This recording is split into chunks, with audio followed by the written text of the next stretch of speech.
Bismillahirrahmanirrahim. Assalamu alaikum students. How are you? I hope you all will be fine in the best condition of health and iman. Today our hadith is रसूल सल्लल्लाहु अलैहि वसल्लम ने फरमाया जिसकी नमाज नहीं उसका दीन भी नहीं। तो स्टूडेंट देखते हैं कि इस हदीस का मफहूम क्या बनता है। नमाज दीन के बुनियादी अरकान में शामिल है। जो इसे अदा नहीं करता वो अपने दीन के दावा में सच्चा नहीं। एक हदीस में आता है कि जिसने जानबूझकर नमाज तर्क कर दी उसने कुफर किया।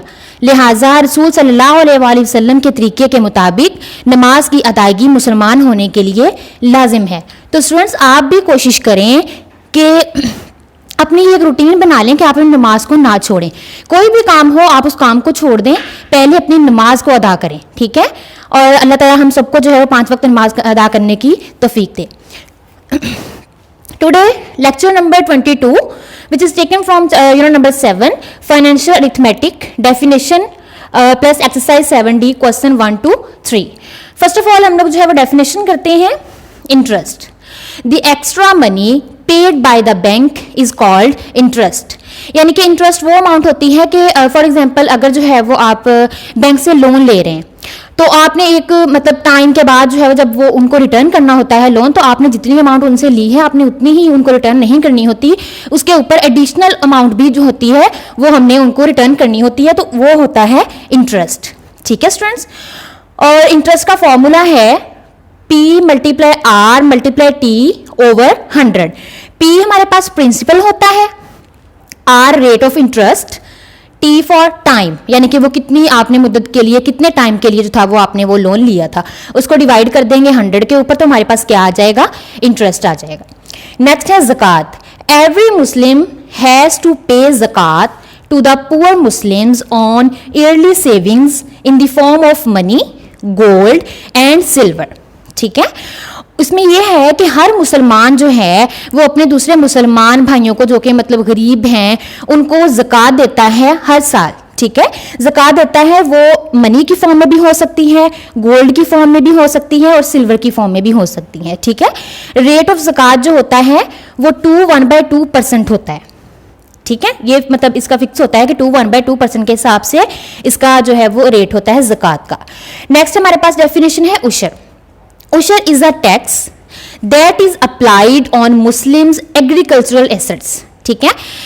जो मुसलमान होते हैं मतलब जिनकी हम कह सकते हैं कि एग्रीकल्चर यानी कि ज़रूरी जो भी उनकी होती हैं उसमें ट्यूबवेल भी आ सकता है, ट्रैक्टर, मतलब ऐसी चीज़ें जो भी आती हैं, एसेट्स जो होते हैं उनके ऊपर भी जैसे हम लोग ज़कात पे करते हैं इसी तरह उनकी ये जो एग्रीकल्चरल एसेट्स होते हैं उनके ऊपर वो उनको टैक्स पे करना पड़ता है। वो होता है कि अगर वो नेचुरल रिसोर्सेज के जरिए जो है वो हम लोग ट्यूबवेल चला रहे हैं तो उसका टैक्स जो है वो सेपरेट होगा, ठीक है। और अगर जो है वो हम लोग आर्टिफिशियल तरीके से उसको चला रहे हैं देन उसका सेपरेट होगा, ये फिक्स नहीं होता। अब हम स्टूडेंट्स अपनी एक्सरसाइज 7D को स्टार्ट करते हैं क्वेश्चन नंबर 1। और क्वेश्चन नंबर 1 में हमें फिल इन द ब्लैंक्स जो हैं वो दिए गए हैं।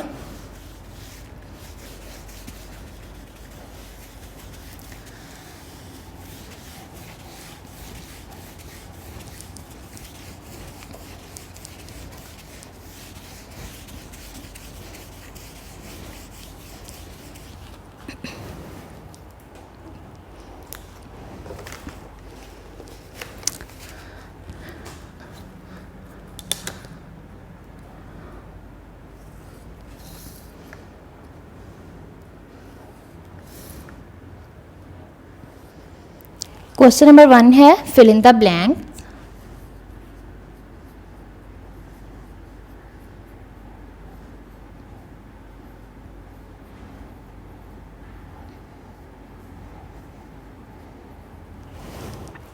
ठीक है स्टूडेंट, अब फर्स्ट में जो हमें उन्होंने दिया है आपकी बुक के पेज नंबर 104 पे एक्सरसाइज 7D है, उसके पर हमारा क्वेश्चन नंबर 1 है फिल इन द ब्लैंक।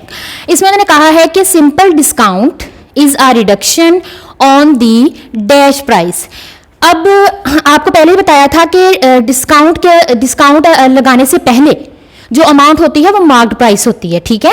और उन्होंने यहाँ हमसे यही पूछा है कि simple discount is a reduction on the marked price, यानी कि जो फिल करने वाला होगा ब्लैंक होगा उसमें हमारे पास क्या आएगा, मार्क्ड प्राइस होगा कि मार्क्ड प्राइस के ऊपर ही जो है वो हम लोग डिस्काउंट लगाते हैं, ठीक है। मार्क्ड प्राइस जो होती है वो उसकी एक्चुअल प्राइस होती है, यहां पे आएगा मार्क्ड, ठीक है स्टूडेंट्स। सेकंड उन्होंने कहा कि staff salaries, electricity bills and transportation are examples of overhead. ये हमने ओवरहेड की डेफिनेशन की हुई है पहले, वही चीज यहां पे रिपीट हो रही है। यही चीजें जो अभी हमने पढ़ा है कि staff salaries, electricity bills and transportation, यही चीजें हमने ओवरहेड की डेफिनेशन में भी पढ़ी हैं। तो इसकी हम इसको फिल करेंगे उसमें आएगा ओवरहेड, कि ये जितने भी एक्सपेंसेस होते हैं, ट्रांसपोर्टेशन, इलेक्ट्रिसिटी के बिल्स वगैरह, ये किस में आते हैं? ओवरहेड्स में आते हैं। थर्ड में उन्होंने हमें कहा है कि dash is the amount paid in addition to the principal, कि प्रिंसिपल के ऊपर जो हम एडिशनल अमाउंट जो है वो पे करते हैं उसको हम क्या कहते हैं? इंटरेस्ट कहते हैं। ये हम डेफिनेशन पहले कर चुके हैं स्टूडेंट्स, अभी मैंने आपको करवाई है इंटरेस्ट की डेफिनेशन कि इंटरेस्ट क्या होता है। तो इसके जब इस फिल करेंगे इसको तो यहां पे आएगा इंटरेस्ट। इंटरेस्ट वो अमाउंट है जो कि एडिशनल हम लोग पे करते हैं प्रिंसिपल के ऊपर।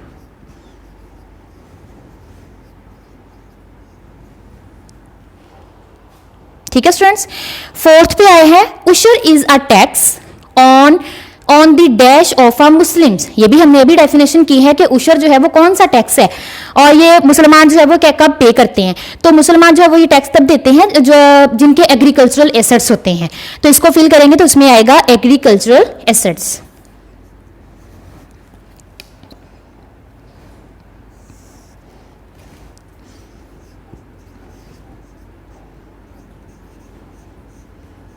Agricultural assets.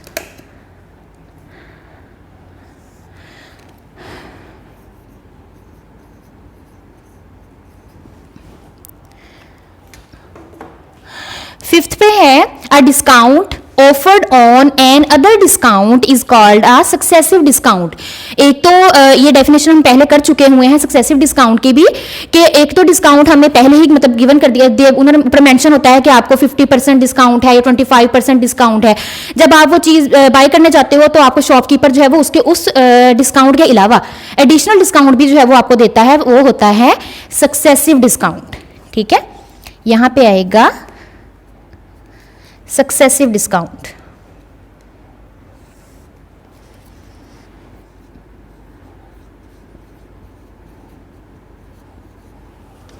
ठीक है स्टूडेंट्स, ये थी हमारी fill in the blanks. Second हमारा जो क्वेश्चन है उसमें आते हैं ट्रू एंड फॉल्स। अब हम वो करते हैं।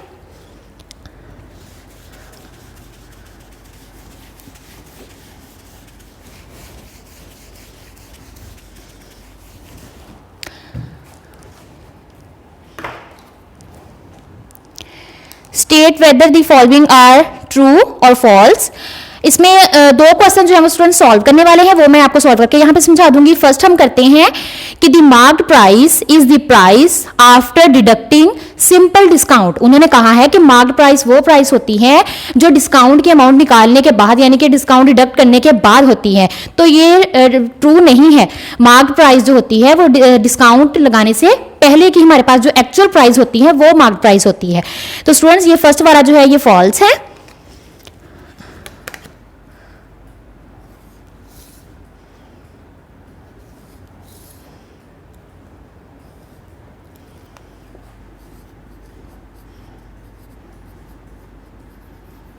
State the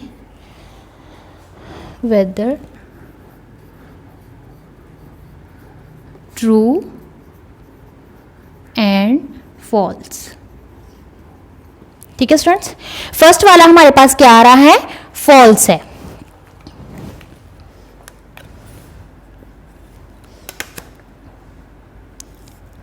ठीक है, आप एफ लिख सकते हैं।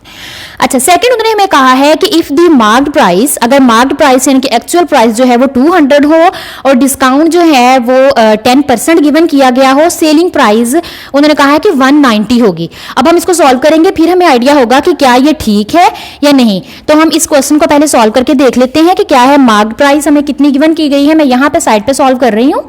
सेकेंड, मार्क प्राइस जो है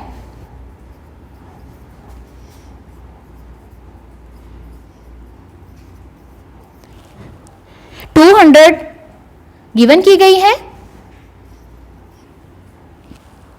डिस्काउंट हमें परसेंटेज में गिवन किया गया है, वो है 10%। तो हम चेक करते हैं कि कितना बनता है। 10/100 मल्टीप्लाई बाय 200, कैंसिल कर देंगे, 10 2 ज़ा 20, ठीक है। तो यानी कि डिस्काउंट कितना है 10% के हिसाब से 20 रुपीज़। अब हम क्या करते हैं, हमने क्या चेक करना है इसका कि उसकी जो सेलिंग प्राइस है वो कितनी है। तो हम यहाँ पे सेलिंग प्राइस का फॉर्मूला राइट करेंगे। सेलिंग प्राइस का फॉर्मूला होता है mark price minus discount, mark price minus discount. देखिए स्टूडेंट्स के मार्क प्राइस हमें ऑलरेडी गिवन थी 200 माइनस उसमें से हमने जो डिस्काउंट फाइंड आउट किया है वो कितना है 20, तो कितना बनता है ये 180 रुपीज़, ठीक है। 180 रुपीज़ सेलिंग प्राइस बनती है, लेकिन जो यहाँ पे उन्होंने हमें कहा है, उन्होंने कहा कि उसके 10% डिस्काउंट लगाने से उसकी सेलिंग प्राइस जो है वो 190 रुपीज़ बनती है। तो ये क्या है, ये फॉल्स है। हम यहाँ पे कर देंगे इसको फॉल्स, ठीक है। सेकंड, थर्ड में उन्होंने हमें कहा है the cost of an item is not an overhead, तो ये हमारे पास ट्रू है।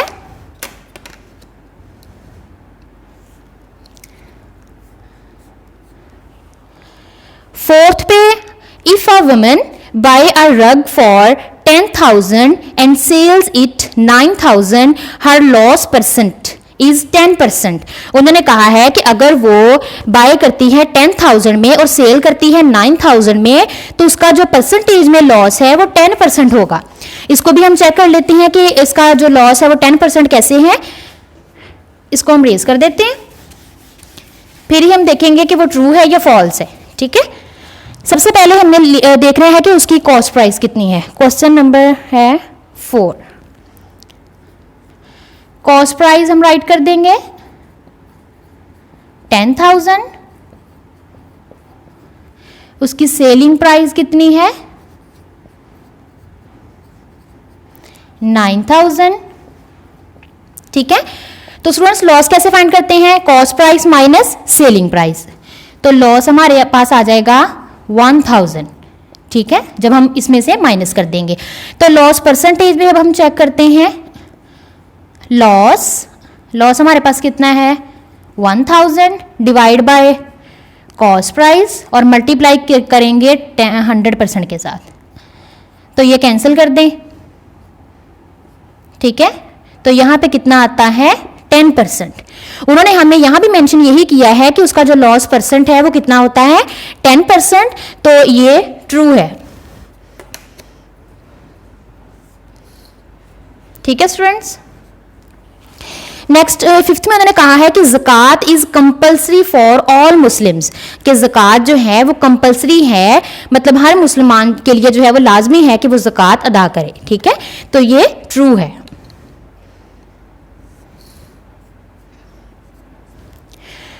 ठीक है स्टूडेंट्स, ये थे हमारे क्वेश्चन नंबर 1 और क्वेश्चन नंबर 2, यानी कि वो फर्स्ट पे फिल इन द ब्लैंक्स और सेकंड से ट्रू एंड फॉल्स। अब हम करते हैं अपना question number 3 start. Question number 3 में आपने इंटरेस्ट फाइंड आउट करना है और उसके 3 पार्ट्स हैं, वो हम सॉल्व करते हैं। इसके लिए लाजमी है कि आपको इंटरेस्ट का फॉर्मूला जो है वो लाजमी आना चाहिए। इंटरेस्ट का फॉर्मूला आपको आएगा, देन आप क्वेश्चन ईजिली सॉल्व कर सकते हो।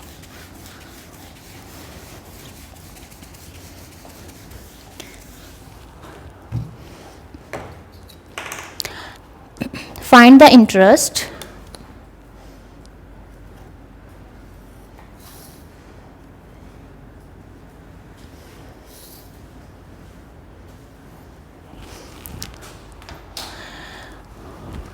क्वेश्चन नंबर 3 है find the interest in each of the following cases, in each of the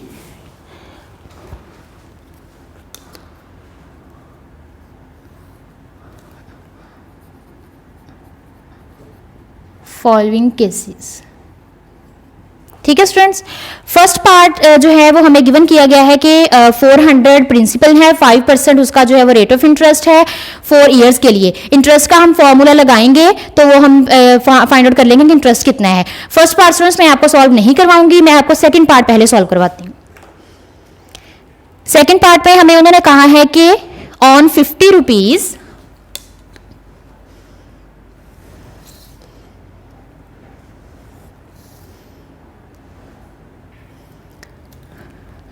second part on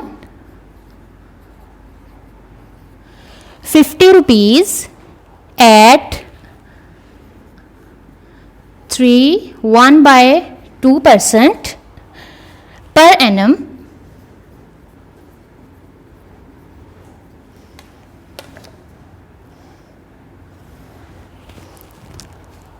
for 7 years, for 7 years।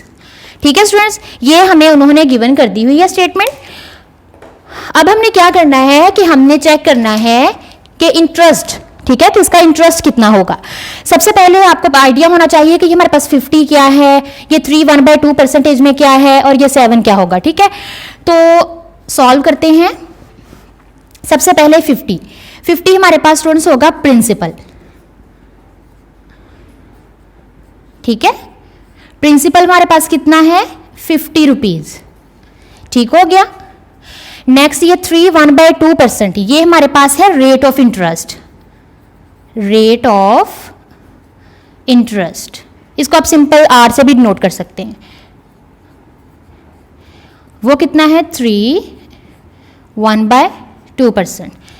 ठीक है स्टूडेंट्स, ये हमारे पास मिक्स नंबर में है। इसको मिक्स फ्रैक्शन भी कह सकते हैं, मिक्स नंबर भी कह सकते हैं, क्योंकि ये इसलिए इसको मिक्स फ्रैक्शन कहेंगे कि इसमें एक फ्रैक्शन है और होल नंबर है। ये फ्रैक्शन और होल नंबर को जब कंबाइन करते हैं तो वो मिक्स्ड फ्रैक्शन या मिक्स नंबर बनता है। ठीक है, इसको हम लोग करेंगे, इन दोनों को आपस में मल्टीप्लाई करेंगे। ठीक है, फ्रैक्शन बनाने के लिए 3 2 6, जो आंसर आएगा उसको हम न्यूमरेटर में प्लस कर देंगे। ठीक है, दोनों को मल्टीप्लाई किया, 3 2 6, 6 + 1 7/2%। ठीक हो गया। अच्छा, नेक्स्ट उन्होंने हमें क्या दिया है 7 ईयर्स, और ये 7 ईयर्स हमारे पास क्या है टाइम है। ठीक हो गया स्टूडेंट्स। अब हम यहां पे अपना फॉर्मूला जो है वो अप्लाई करते हैं। फॉर्मूला क्या था इंटरेस्ट का, P × R × T / 100। ठीक हो गया। अब देखिए आपके फॉर्मूले के अकॉर्डिंग हमारे पास P यानी कि प्रिंसिपल भी है, R रेट ऑफ इंटरेस्ट भी है, T टाइम भी है। ठीक है, ओवर 100। जो जो वैल्यूज हमें गिवन की गई हैं वो हम पुट कर देंगे। प्रिंसिपल कितना है 50 रुपीज, रेट ऑफ इंटरेस्ट कितना है 7/2 और टाइम कितना है 7। डिवाइड किस पे हो रहा है 100 पे। ठीक है स्टूडेंट्स, अब हम क्या करेंगे, ये देखें इन दोनों की हम कटिंग कर देंगे। 2 1 = 2, 2 2 = 4, ठीक है, और 2 5 = 10। ठीक हो गया। अब देखिए रिमेनिंग हमारे पास क्या बचता है, इंटरेस्ट इज इक्वल टू 25 × 7 / 100। ठीक हो गया स्टूडेंट्स। अब हम इन तीनों को आपस में मल्टीप्लाई करेंगे। 7 7 = 49 और 49 को हम 25 से जब मल्टीप्लाई करेंगे तो आएगा 1225/100। ठीक है स्टूडेंट्स, इसको हमने अब 100 पे डिवाइड करना है तो आंसर आएगा हमारे पास 12.25। ठीक है स्टूडेंट्स, यही चीज हमने फाइंड आउट करनी थी। आई होप आपको इस क्वेश्चन की समझ आ गई होगी। आपको जस्ट इसमें क्या करना है कि फॉर्मूला याद करना है। फॉर्मूला आपको अच्छे तरीके से याद होगा, देन आप वैल्यूज पुट करेंगे और अपना क्वेश्चन सॉल्व कर लेंगे। ठीक है स्टूडेंट्स, अब हम इसका थर्ड पार्ट करते हैं। फर्स्ट पार्ट स्टूडेंट्स आप लोग खुद सॉल्व करोगे। अगर आपको ये समझ आ जाएगा तो आपको फिर वो सॉल्व करने में कोई प्रॉब्लम नहीं होगी।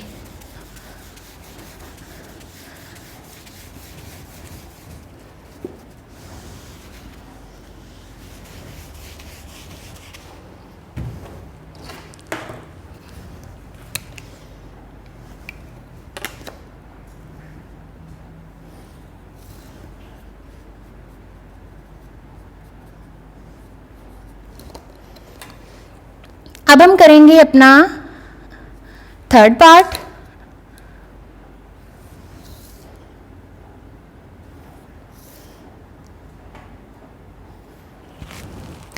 थर्ड पार्ट में उन्होंने हमें कहा है कि 450 रुपीज एट 4% per annum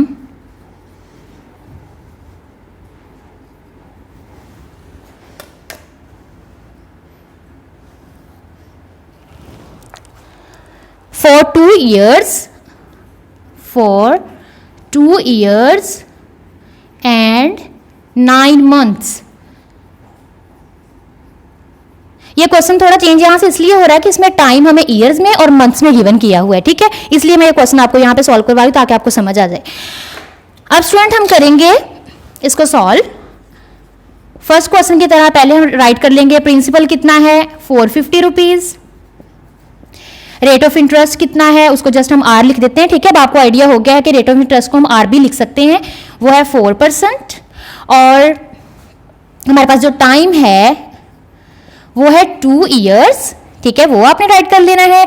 और देन लिखा है 9 मंथ्स, तो आप क्या करोगे 9/12 इस तरह लिखोगे। अगर मंथ्स में, ईयर्स में टाइम आपने एज इट इज राइट कर देना है, ठीक है। जो मंथ्स में टाइम होगा आपने उसको इस तरीके से राइट करना है, ये फ्रैक्शन बन जाएगी। अब आप देखेंगे 12 पे डिवाइड क्यों किया है 12। अब देखें स्टूडेंट्स कि 1 ईयर में कितने मंथ्स होते हैं 12, यानी कि टोटल 12 मंथ्स, और 12 मंथ्स में से हमने कितने मंथ्स गिवन किए गए हैं 9, ठीक है। इस तरह आपने इसको राइट करना है। अब आप देखें इसको हमने नेक्स्ट सॉल्व करना है, तो अगर आपने मतलब कटिंग भी करनी है अमाउंट्स की तो आप इस फ्रैक्शन की कर सकते हो, ठीक है। तो हम कर लेते हैं इसको, हम 3 पे कर लेते हैं। देखिए स्टूडेंट्स 3 3 9, 3 4 12। हमने इस फ्रैक्शन की, अगर ऐसा मिक्स नंबर में आपको कोई दी गई हो, अमाउंट गिवन हो, देन आप सिर्फ ये जो फ्रैक्शन होती है उसको ही कैंसिल कर सकते हो, ठीक है, उन्हीं की कटिंग कर सकते हो, वो भी किसी एक नंबर से। अब देखिए कि नेक्स्ट ये कटिंग नहीं होगी, ठीक है, तो इसकी नेक्स्ट कटिंग नहीं होगी, तो ये बन जाएगी फ्रैक्शन 2 3/4, ठीक हो गया स्टूडेंट्स। अब भी हमारे पास ये मिक्स नंबर में है, लेकिन हमने इसको भी फ्रैक्शन बनाना है। तो पहले वाला प्रोसीजर मैंने आपको पहले समझाया था, इन दोनों को मल्टीप्लाई करें, 4 2 8, और देन जो आंसर आएगा उसमें उसको प्लस कर दें 11/4, ठीक हो गया स्टूडेंट्स। यही काम था, जस्ट थोड़ा सा डिफरेंट जो था ये करने वाला। आई होप आपको इसकी समझ आ गई होगी। नेक्स्ट हमने जो पहले क्वेश्चन किया है बिल्कुल वैसे ही करना है। इंटरेस्ट का फॉर्मूला अप्लाई करेंगे हम लोग, P × R × T / 100, ठीक है। प्रिंसिपल हमारे पास कितना है 450, और रेट ऑफ इंटरेस्ट हमारे पास कितना है 4, और टाइम हमारे पास कितना है 11/4, ठीक है स्टूडेंट्स। अब ये देखें 4 को हमने 4 से यहीं पे कैंसिल कर दिया, ठीक है। कैंसिल करने के बाद हमारे पास रिमेनिंग क्या बच जाता है 450 मल्टीप्लाई बाय, यहाँ पे 1 बच गया ना, तो 11 1 11 / 100, ठीक हो गया स्टूडेंट्स। हम इन दोनों को मल्टीप्लाई करेंगे तो हमारे पास आएगा 4950 / 100। हम इसको जब 100 पे डिवाइड कर देंगे 49.50, ठीक है स्टूडेंट्स, ये था हमारा आंसर। आई होप आपको इस क्वेश्चन की भी बहुत अच्छे से समझ आ गई होगी। हमने क्वेश्चन नंबर 3 के जो थे, हमारे पास 3 पार्ट्स थे, तो हमने सेकंड और थर्ड किया है। फर्स्ट आप लोग खुद सॉल्व करोगे। आई होप आपको इस लेक्चर की बहुत अच्छे से समझ आ गई होगी। आपने जब इसको करना है वीडियो को बहुत अच्छे से देखना है, अपनी बुक को अपने सामने रखना है ताकि आपको स्टेटमेंट की भी समझ आए, और क्वेश्चन सॉल्व करने से पहले अपने फार्मूले को अच्छे तरीके से याद करना है। अपना बहुत सारा ख्याल रखिएगा। अल्लाह हाफिज़।